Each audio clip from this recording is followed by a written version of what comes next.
రాష్ట్ర ముఖ్యమంత్రిగా బాధ్యతలు స్వీకరించినప్పటి నుంచి ప్రజలందరికీ అవసరమైన సంక్షేమ పథకాలను అందిస్తూనే మౌలిక సదుపాయాలు అభివృద్ధి పనులు చేశారని, ఇలాంటి ముఖ్యమంత్రి చేసిన సంక్షేమాన్ని ప్రజలందరికీ వివరించేందుకే విజయ్ భవ యాత్రను నిర్వహిస్తున్నట్లు ఆత్మకూరు ఎమ్మెల్యే మేకపాటి విక్రమ్ రెడ్డి తెలిపారు.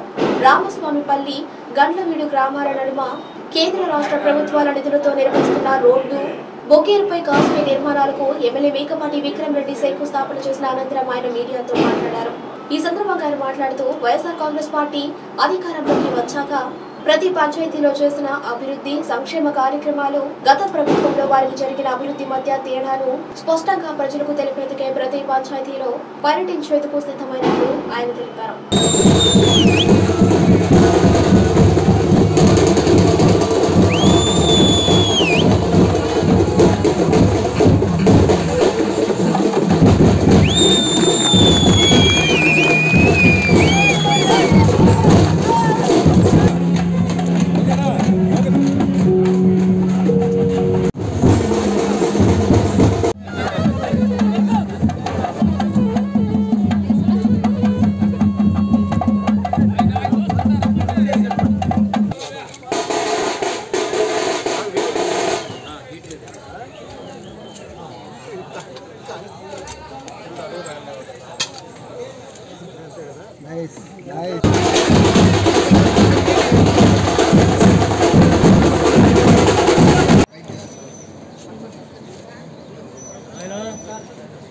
వీటన్నిటిని కూడా ఎమ్మెల్యే గారు త్వరితగతిన పూర్తి చేయాలని చెప్పేసి వెంటనే వాటిని